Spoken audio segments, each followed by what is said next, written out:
Neno la Mungu linasema kwenye Filipi, tutayaweza mambo yote katika yatutia nguvu. Sikiliza nikwambie mwana wa Mungu, usiogope sauti unazosikia. Hapana, wewe mtazame Mungu. Usiku hapa tutaimba katika yatutia nguvu.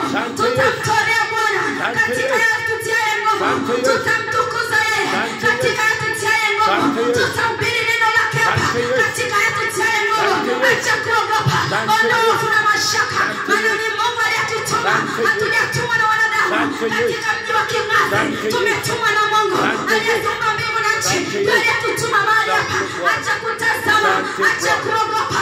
Wewe simama, songa mbele, maana Mungu amekuamini. Baba amekuamini, Mungu amekuamini. Simama na uwezo wake, simama na mamlaka yake, simama na utisho wake. Acha kuogopa, acha kuogopa.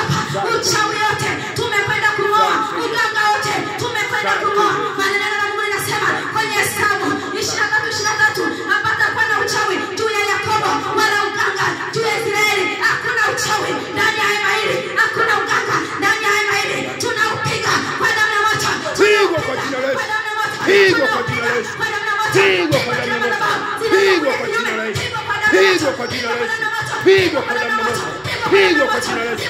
Madhabahu ya ukoo, madhabahu ya familia, pigwa kwa jina la Yesu, pigwa kwa jina la Yesu, pigwa kwa jina la Yesu. Yani moto moto moto moto moto moto moto moto moto moto moto moto kwa jina la Yesu, kwa jina la Yesu, kwa jina la Yesu, kwa damu ya Yesu, kwa jina la Yesu, kwa jina la Yesu, kwa damu ya Yesu, kwa jina la Yesu, kwa